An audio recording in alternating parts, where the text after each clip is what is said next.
ನೋಡಿ, ಒಂದ್ ಕಡೆ ರಾಜ್ಯದಲ್ಲಿ ಈ ಮೈಕ್ರೋ ಫೈನಾನ್ಸ್ ಕಾಟ ಜಾಸ್ತಿ ಆಗ್ತಾ ಇದ್ರೆ, ಮತ್ತೊಂದು ಕಡೆ ಆನ್ಲೈನ್ ಗೇಮಿಂಗ್ ವಿಚಾರಕ್ಕೆ ಸಂಬಂಧಪಟ್ಟಂತೆ ಅದೆಷ್ಟೋ ಜನ ಸಾಲ ಮಾಡಿಕೊಂಡು ಆತ್ಮಹತ್ಯೆಗೆ ಶರಣಾಗ್ತಿದ್ದಾರೆ. ಇದೆಲ್ಲದಕ್ಕೂ ಕೂಡ ಕಡಿವಾಣ ಹಾಕಲೇಬೇಕು ಅಂತ ವಿಪಕ್ಷದವರು ಕೂಡ ಆಗ್ರಹಿಸಿದ್ದಾರೆ. ಅದರಲ್ಲಿ ವಿಧಾನ ಪರಿಷತ್ ವಿಪಕ್ಷ ನಾಯಕ ಛಲವಾದಿ ನಾರಾಯಣಸ್ವಾಮಿ ಕೂಡ ಈ ಕುರಿತೊಂದು ಸ್ಟೇಟ್ಮೆಂಟ್ ಕೊಟ್ಟಿದ್ದಾರೆ. ಇದು ರಿಪಬ್ಲಿಕನದ ಪೊಲಿಟಿಕಲ್ ಎಕ್ಸ್ಕ್ಲೂಸಿವ್ ಮಾಹಿತಿ. ಆನ್ಲೈನ್ ಗೇಮಿಂಗ್ ಬ್ಯಾನ್ ಮಾಡೋದಕ್ಕೆ ಸಾಧ್ಯವಾಗ್ತಾ ಇಲ್ಲ, ಅದಕ್ಕೆ ಕಾರಣ ಪ್ರಭಾವಿಗಳ ಒತ್ತಡ ಅನ್ನುವಂತಹ ವಿಚಾರವನ್ನ ಛಲವಾದಿ ನಾರಾಯಣಸ್ವಾಮಿ ಅವರು ಪ್ರಸ್ತಾಪ ಮಾಡ್ತಿದ್ದಾರೆ.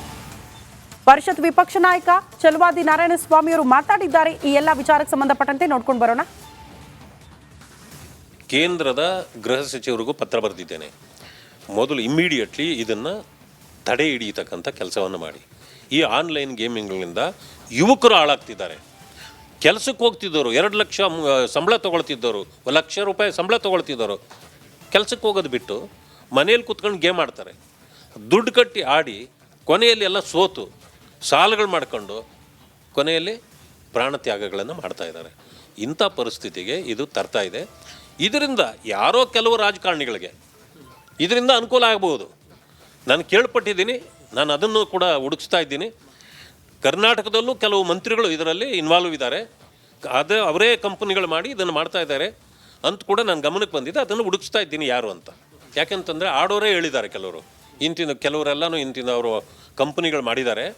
ಆ ಕಂಪನಿಗಳಿಗೆಲ್ಲ ಅವರೆಲ್ಲ ಪಾರ್ಟ್ನರ್ಸ್ ಇದ್ದಾರೆ, ಅವ್ರ ಇನ್ವೆಸ್ಟ್ಮೆಂಟಲ್ಲಿ ಆಗಿದೆ ಅಂತ ಹೇಳಿದ್ದಾರೆ. ಆದರೆ ಯಾರು ಅಂತ ನಾನು ಅವ್ರು ಯಾರೇ ಬೇಕಾದರೂ ಹೇಳ್ಬೋದು, ಬಟ್ ನಾನು ಕ್ಲಾರಿಫೈ ಮಾಡ್ಕೊಳ್ಳದೆ ನಾನು ಹೇಳಕ್ಕೆ ಬರೋದಿಲ್ಲ. ಅದಕ್ಕೆ ನಾನು ಹುಡುಕುವಂಥ ಕೆಲಸ ಮಾಡ್ತಾಯಿದ್ದೇನೆ. ಕೇಂದ್ರದ ಗೃಹ ಸಚಿವರಿಗೂ ಪತ್ರ ಬರೆದಿದ್ದೇನೆ. ಮೊದಲು ಇಮ್ಮಿಡಿಯೇಟ್ಲಿ ಇದನ್ನು ತಡೆ ಹಿಡಿಯತಕ್ಕಂಥ ಕೆಲಸವನ್ನು ಮಾಡಿ. ಈ ಆನ್ಲೈನ್ ಗೇಮಿಂಗ್ಗಳಿಂದ ಯುವಕರು ಹಾಳಾಗ್ತಿದ್ದಾರೆ. ಕೆಲಸಕ್ಕೆ ಹೋಗ್ತಿದ್ದವರು 2 ಲಕ್ಷ ಸಂಬಳ ತೊಗೊಳ್ತಿದ್ದವರು, 1 ಲಕ್ಷ ರೂಪಾಯಿ ಸಂಬಳ ತೊಗೊಳ್ತಿದ್ದವರು ಕೆಲಸಕ್ಕೆ ಹೋಗೋದು ಬಿಟ್ಟು ಮನೇಲಿ ಕೂತ್ಕೊಂಡು ಗೇಮ್ ಆಡ್ತಾರೆ. ದುಡ್ಡು ಕಟ್ಟಿ ಆಡಿ ಕೊನೆಯಲ್ಲಿ ಎಲ್ಲ ಸೋತು ಸಾಲಗಳು ಮಾಡ್ಕೊಂಡು ಕೊನೆಯಲ್ಲಿ ಪ್ರಾಣ ತ್ಯಾಗಗಳನ್ನು ಮಾಡ್ತಾ ಇದ್ದಾರೆ. ಇಂಥ ಪರಿಸ್ಥಿತಿಗೆ ಇದು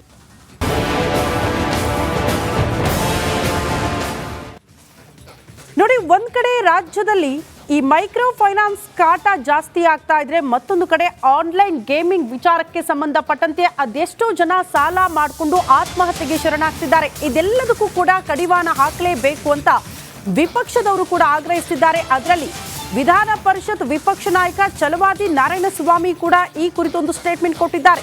ಇದು ರಿಪಬ್ಲಿಕನದ ಪೊಲಿಟಿಕಲ್ ಎಕ್ಸ್ಕ್ಲೂಸಿವ್ ಮಾಹಿತಿ. ಆನ್ಲೈನ್ ಗೇಮಿಂಗ್ ಬ್ಯಾನ್ ಮಾಡೋದಕ್ಕೆ ಸಾಧ್ಯವಾಗ್ತಾ ಇಲ್ಲ, ಅದಕ್ಕೆ ಕಾರಣ ಪ್ರಭಾವಿಗಳ ಒತ್ತಡ ಅನ್ನುವಂತಹ ವಿಚಾರವನ್ನ ಛಲವಾದಿ ನಾರಾಯಣಸ್ವಾಮಿ ಅವರು ಪ್ರಸ್ತಾಪ ಮಾಡ್ತಿದ್ದಾರೆ. ಪರಿಷತ್ ವಿಪಕ್ಷ ನಾಯಕ ಛಲವಾದಿ ನಾರಾಯಣಸ್ವಾಮಿ ಅವರು ಮಾತಾಡಿದ್ದಾರೆ. ಈ ಎಲ್ಲ ವಿಚಾರಕ್ಕೆ ಸಂಬಂಧಪಟ್ಟಂತೆ ನೋಡ್ಕೊಂಡು ಬರೋಣ. ಕೇಂದ್ರದ ಗೃಹ ಸಚಿವರಿಗೂ ಪತ್ರ ಬರೆದಿದ್ದೇನೆ. ಮೊದಲು ಇಮ್ಮಿಡಿಯೇಟ್ಲಿ ಇದನ್ನು ತಡೆ ಹಿಡಿಯತಕ್ಕಂಥ ಕೆಲಸವನ್ನು ಮಾಡಿ. ಈ ಆನ್ಲೈನ್ ಗೇಮಿಂಗ್ಗಳಿಂದ ಯುವಕರು ಹಾಳಾಗ್ತಿದ್ದಾರೆ. ಕೆಲಸಕ್ಕೆ ಹೋಗ್ತಿದ್ದವರು 2 ಲಕ್ಷ ಸಂಬಳ ತೊಗೊಳ್ತಿದ್ದವರು, 1 ಲಕ್ಷ ರೂಪಾಯಿ ಸಂಬಳ ತೊಗೊಳ್ತಿದ್ದವರು ಕೆಲಸಕ್ಕೆ ಹೋಗೋದು ಬಿಟ್ಟು ಮನೇಲಿ ಕೂತ್ಕೊಂಡು ಗೇಮ್ ಆಡ್ತಾರೆ. ದುಡ್ಡು ಕಟ್ಟಿ ಆಡಿ ಕೊನೆಯಲ್ಲಿ ಎಲ್ಲ ಸೋತು ಸಾಲಗಳು ಮಾಡ್ಕೊಂಡು ಕೊನೆಯಲ್ಲಿ ಪ್ರಾಣ ತ್ಯಾಗಗಳನ್ನು ಮಾಡ್ತಾ ಇದ್ದಾರೆ. ಇಂಥ ಪರಿಸ್ಥಿತಿಗೆ ಇದು ತರ್ತಾ ಇದೆ. ಇದರಿಂದ ಯಾರೋ ಕೆಲವು ರಾಜಕಾರಣಿಗಳಿಗೆ ಇದರಿಂದ ಅನುಕೂಲ ಆಗ್ಬೋದು. ನಾನು ಕೇಳ್ಪಟ್ಟಿದ್ದೀನಿ, ನಾನು ಅದನ್ನು ಕೂಡ ಹುಡುಕಿಸ್ತಾ ಇದ್ದೀನಿ. ಕರ್ನಾಟಕದಲ್ಲೂ ಕೆಲವು ಮಂತ್ರಿಗಳು ಇದರಲ್ಲಿ ಇನ್ವಾಲ್ವ್ ಇದ್ದಾರೆ. ಅವರೇ ಕಂಪನಿಗಳು ಮಾಡಿ ಇದನ್ನು ಮಾಡ್ತಾ ಇದ್ದಾರೆ ಅಂತ ಕೂಡ ನಾನು ಗಮನಕ್ಕೆ ಬಂದಿದೆ. ಅದನ್ನು ಹುಡುಕಿಸ್ತಾ ಇದ್ದೀನಿ ಯಾರು ಅಂತ. ಯಾಕೆಂತಂದರೆ ಆಡೋರೇ ಹೇಳಿದ್ದಾರೆ ಕೆಲವರು, ಕೆಲವರೆಲ್ಲನೂ ಅವರು ಕಂಪನಿಗಳು ಮಾಡಿದ್ದಾರೆ. ಆ ಕಂಪನಿಗಳಿಗೆಲ್ಲ ಅವರೆಲ್ಲ ಪಾರ್ಟ್ನರ್ಸ್ ಇದ್ದಾರೆ, ಅವ್ರ ಇನ್ವೆಸ್ಟ್ಮೆಂಟಲ್ಲಿ ಆಗಿದೆ ಅಂತ ಹೇಳಿದ್ದಾರೆ. ಆದರೆ ಯಾರು ಅಂತ ನಾನು ಅವ್ರು ಯಾರೇ ಬೇಕಾದರೂ ಹೇಳ್ಬೋದು, ಬಟ್ ನಾನು ಕ್ಲಾರಿಫೈ ಮಾಡ್ಕೊಳ್ಳದೆ ನಾನು ಹೇಳಕ್ಕೆ ಬರೋದಿಲ್ಲ. ಅದಕ್ಕೆ ನಾನು ಹುಡುಕುವಂಥ ಕೆಲಸ ಮಾಡ್ತಾಯಿದ್ದೇನೆ. ಕೇಂದ್ರದ ಗೃಹ ಸಚಿವರಿಗೂ ಪತ್ರ ಬರೆದಿದ್ದೇನೆ. ಮೊದಲು ಇಮ್ಮಿಡಿಯೇಟ್ಲಿ ಇದನ್ನು ತಡೆ ಹಿಡಿಯತಕ್ಕಂಥ ಕೆಲಸವನ್ನು ಮಾಡಿ. ಈ ಆನ್ಲೈನ್ ಗೇಮಿಂಗ್ಗಳಿಂದ ಯುವಕರು ಹಾಳಾಗ್ತಿದ್ದಾರೆ. ಕೆಲಸಕ್ಕೆ ಹೋಗ್ತಿದ್ದವರು 2 ಲಕ್ಷ ಸಂಬಳ ತೊಗೊಳ್ತಿದ್ದವರು, 1 ಲಕ್ಷ ರೂಪಾಯಿ ಸಂಬಳ ತೊಗೊಳ್ತಿದ್ದವರು ಕೆಲಸಕ್ಕೆ ಹೋಗೋದು ಬಿಟ್ಟು ಮನೇಲಿ ಕೂತ್ಕೊಂಡು ಗೇಮ್ ಆಡ್ತಾರೆ. ದುಡ್ಡು ಕಟ್ಟಿ ಆಡಿ ಕೊನೆಯಲ್ಲಿ ಎಲ್ಲ ಸೋತು ಸಾಲಗಳು ಮಾಡ್ಕೊಂಡು ಕೊನೆಯಲ್ಲಿ ಪ್ರಾಣ ತ್ಯಾಗಗಳನ್ನು ಮಾಡ್ತಾ ಇದ್ದಾರೆ. ಇಂಥ ಪರಿಸ್ಥಿತಿಗೆ ಇದು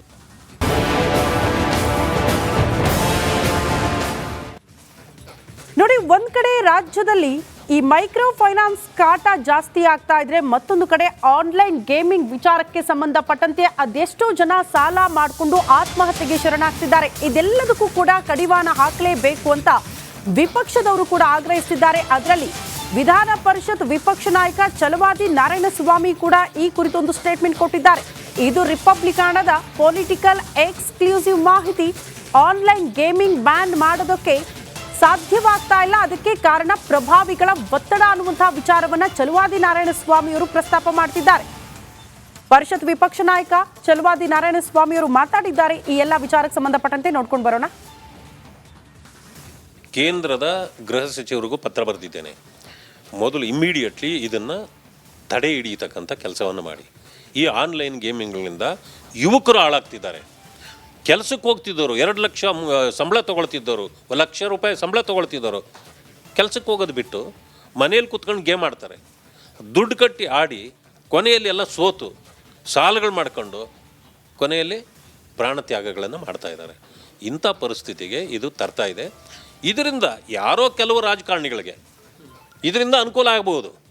ನಾನು ಕೇಳ್ಪಟ್ಟಿದ್ದೀನಿ, ನಾನು ಅದನ್ನು ಕೂಡ ಹುಡುಕಿಸ್ತಾ ಇದ್ದೀನಿ. ಕರ್ನಾಟಕದಲ್ಲೂ ಕೆಲವು ಮಂತ್ರಿಗಳು ಇದರಲ್ಲಿ ಇನ್ವಾಲ್ವ್ ಇದ್ದಾರೆ. ಅವರೇ ಕಂಪನಿಗಳು ಮಾಡಿ ಇದನ್ನು ಮಾಡ್ತಾ ಇದ್ದಾರೆ ಅಂತ ಕೂಡ ನನ್ನ ಗಮನಕ್ಕೆ ಬಂದಿದೆ. ಅದನ್ನು ಹುಡುಕಿಸ್ತಾ ಇದ್ದೀನಿ ಯಾರು ಅಂತ. ಯಾಕೆಂತಂದರೆ ಆಡೋರೇ ಹೇಳಿದ್ದಾರೆ ಕೆಲವರು, ಕೆಲವರೆಲ್ಲನೂ ಅವರು ಕಂಪ್ನಿಗಳು ಮಾಡಿದ್ದಾರೆ. ಆ ಕಂಪ್ನಿಗಳಿಗೆಲ್ಲ ಅವರೆಲ್ಲ ಪಾರ್ಟ್ನರ್ಸ್ ಇದ್ದಾರೆ, ಅವ್ರ ಇನ್ವೆಸ್ಟ್ಮೆಂಟಲ್ಲಿ ಆಗಿದೆ ಅಂತ ಹೇಳಿದ್ದಾರೆ. ಆದರೆ ಯಾರು ಅಂತ ನಾನು ಅವ್ರು ಯಾರೇ ಬೇಕಾದರೂ ಹೇಳ್ಬೋದು, ಬಟ್ ನಾನು ಕ್ಲಾರಿಫೈ ಮಾಡ್ಕೊಳ್ಳದೆ ನಾನು ಹೇಳಕ್ಕೆ ಬರೋದಿಲ್ಲ. ಅದಕ್ಕೆ ನಾನು ಹುಡುಕುವಂಥ ಕೆಲಸ ಮಾಡ್ತಾ ಇದ್ದೇನೆ. ಕೇಂದ್ರದ ಗೃಹ ಸಚಿವರಿಗೂ ಪತ್ರ ಬರೆದಿದ್ದೇನೆ. ಮೊದಲು ಇಮ್ಮಿಡಿಯೇಟ್ಲಿ ಇದನ್ನು ತಡೆ ಹಿಡಿಯತಕ್ಕಂಥ ಕೆಲಸವನ್ನು ಮಾಡಿ. ಈ ಆನ್ಲೈನ್ ಗೇಮಿಂಗ್ಗಳಿಂದ ಯುವಕರು ಹಾಳಾಗ್ತಿದ್ದಾರೆ. ಕೆಲಸಕ್ಕೆ ಹೋಗ್ತಿದ್ದವರು 2 ಲಕ್ಷ ಸಂಬಳ ತೊಗೊಳ್ತಿದ್ದವರು, 1 ಲಕ್ಷ ರೂಪಾಯಿ ಸಂಬಳ ತೊಗೊಳ್ತಿದ್ದವರು ಕೆಲಸಕ್ಕೆ ಹೋಗೋದು ಬಿಟ್ಟು ಮನೇಲಿ ಕೂತ್ಕೊಂಡು ಗೇಮ್ ಆಡ್ತಾರೆ. ದುಡ್ಡು ಕಟ್ಟಿ ಆಡಿ ಕೊನೆಯಲ್ಲಿ ಎಲ್ಲ ಸೋತು ಸಾಲಗಳು ಮಾಡ್ಕೊಂಡು ಕೊನೆಯಲ್ಲಿ ಪ್ರಾಣ ತ್ಯಾಗಗಳನ್ನು ಮಾಡ್ತಾ ಇದ್ದಾರೆ. ಇಂಥ ಪರಿಸ್ಥಿತಿಗೆ ಇದು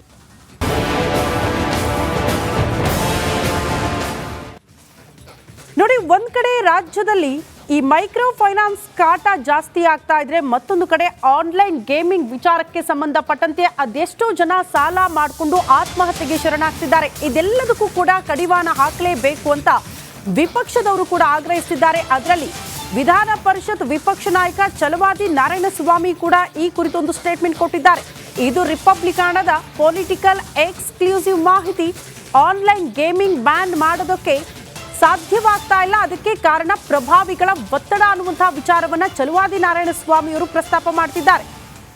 ಪರಿಷತ್ ವಿಪಕ್ಷ ನಾಯಕ ಛಲವಾದಿ ನಾರಾಯಣಸ್ವಾಮಿ ಅವರು ಮಾತಾಡಿದ್ದಾರೆ. ಈ ಎಲ್ಲ ವಿಚಾರಕ್ಕೆ ಸಂಬಂಧಪಟ್ಟಂತೆ ನೋಡ್ಕೊಂಡು ಬರೋಣ. ಕೇಂದ್ರದ ಗೃಹ ಸಚಿವರಿಗೂ ಪತ್ರ ಬರೆದಿದ್ದೇನೆ. ಮೊದಲು ಇಮ್ಮಿಡಿಯೇಟ್ಲಿ ಇದನ್ನು ತಡೆ ಹಿಡಿಯತಕ್ಕಂಥ ಕೆಲಸವನ್ನು ಮಾಡಿ. ಈ ಆನ್ಲೈನ್ ಗೇಮಿಂಗ್ಗಳಿಂದ ಯುವಕರು ಹಾಳಾಗ್ತಿದ್ದಾರೆ. ಕೆಲಸಕ್ಕೆ ಹೋಗ್ತಿದ್ದವರು 2 ಲಕ್ಷ ಸಂಬಳ ತೊಗೊಳ್ತಿದ್ದವರು, 1 ಲಕ್ಷ ರೂಪಾಯಿ ಸಂಬಳ ತೊಗೊಳ್ತಿದ್ದವರು ಕೆಲಸಕ್ಕೆ ಹೋಗೋದು ಬಿಟ್ಟು ಮನೇಲಿ ಕೂತ್ಕೊಂಡು ಗೇಮ್ ಆಡ್ತಾರೆ. ದುಡ್ಡು ಕಟ್ಟಿ ಆಡಿ ಕೊನೆಯಲ್ಲಿ ಎಲ್ಲ ಸೋತು ಸಾಲಗಳು ಮಾಡ್ಕೊಂಡು ಕೊನೆಯಲ್ಲಿ ಪ್ರಾಣ ತ್ಯಾಗಗಳನ್ನು ಮಾಡ್ತಾ ಇದ್ದಾರೆ. ಇಂಥ ಪರಿಸ್ಥಿತಿಗೆ ಇದು ತರ್ತಾ ಇದೆ. ಇದರಿಂದ ಯಾರೋ ಕೆಲವು ರಾಜಕಾರಣಿಗಳಿಗೆ ಇದರಿಂದ ಅನುಕೂಲ ಆಗ್ಬೋದು. ನಾನು ಕೇಳ್ಪಟ್ಟಿದ್ದೀನಿ, ನಾನು ಅದನ್ನು ಕೂಡ ಹುಡುಕಿಸ್ತಾ ಇದ್ದೀನಿ. ಕರ್ನಾಟಕದಲ್ಲೂ ಕೆಲವು ಮಂತ್ರಿಗಳು ಇದರಲ್ಲಿ ಇನ್ವಾಲ್ವ್ ಇದ್ದಾರೆ. ಅವರೇ ಕಂಪ್ನಿಗಳು ಮಾಡಿ ಇದನ್ನು ಮಾಡ್ತಾ ಇದ್ದಾರೆ ಅಂತ ಕೂಡ ನನ್ನ ಗಮನಕ್ಕೆ ಬಂದಿದೆ. ಅದನ್ನು ಹುಡುಕಿಸ್ತಾ ಇದ್ದೀನಿ ಯಾರು ಅಂತ. ಯಾಕೆಂತಂದರೆ ಆಡೋರೇ ಹೇಳಿದ್ದಾರೆ ಕೆಲವರು, ಕೆಲವರೆಲ್ಲನೂ ಅವರು ಕಂಪ್ನಿಗಳು ಮಾಡಿದ್ದಾರೆ. ಆ ಕಂಪ್ನಿಗಳಿಗೆಲ್ಲ ಅವರೆಲ್ಲ ಪಾರ್ಟ್ನರ್ಸ್ ಇದ್ದಾರೆ, ಅವ್ರ ಇನ್ವೆಸ್ಟ್ಮೆಂಟಲ್ಲಿ ಆಗಿದೆ ಅಂತ ಹೇಳಿದ್ದಾರೆ. ಆದರೆ ಯಾರು ಅಂತ ನಾನು ಅವ್ರು ಯಾರೇ ಬೇಕಾದರೂ ಹೇಳ್ಬೋದು, ಬಟ್ ನಾನು ಕ್ಲಾರಿಫೈ ಮಾಡ್ಕೊಳ್ಳದೆ ನಾನು ಹೇಳಕ್ಕೆ ಬರೋದಿಲ್ಲ. ಅದಕ್ಕೆ ನಾನು ಹುಡುಕುವಂಥ ಕೆಲಸ ಮಾಡ್ತಾ ಇದ್ದೇನೆ. ಕೇಂದ್ರದ ಗೃಹ ಸಚಿವರಿಗೂ ಪತ್ರ ಬರೆದಿದ್ದೇನೆ. ಮೊದಲು ಇಮ್ಮಿಡಿಯೇಟ್ಲಿ ಇದನ್ನು ತಡೆ ಹಿಡಿಯತಕ್ಕಂಥ ಕೆಲಸವನ್ನು ಮಾಡಿ. ಈ ಆನ್ಲೈನ್ ಗೇಮಿಂಗ್ಗಳಿಂದ ಯುವಕರು ಹಾಳಾಗ್ತಿದ್ದಾರೆ. ಕೆಲಸಕ್ಕೆ ಹೋಗ್ತಿದ್ದವರು 2 ಲಕ್ಷ ಸಂಬಳ ತೊಗೊಳ್ತಿದ್ದವರು, 1 ಲಕ್ಷ ರೂಪಾಯಿ ಸಂಬಳ ತೊಗೊಳ್ತಿದ್ದವರು ಕೆಲಸಕ್ಕೆ ಹೋಗೋದು ಬಿಟ್ಟು ಮನೇಲಿ ಕೂತ್ಕೊಂಡು ಗೇಮ್ ಆಡ್ತಾರೆ. ದುಡ್ಡು ಕಟ್ಟಿ ಆಡಿ ಕೊನೆಯಲ್ಲಿ ಎಲ್ಲ ಸೋತು ಸಾಲಗಳು ಮಾಡ್ಕೊಂಡು ಕೊನೆಯಲ್ಲಿ ಪ್ರಾಣ ತ್ಯಾಗಗಳನ್ನು ಮಾಡ್ತಾ ಇದ್ದಾರೆ. ಇಂಥ ಪರಿಸ್ಥಿತಿಗೆ ಇದು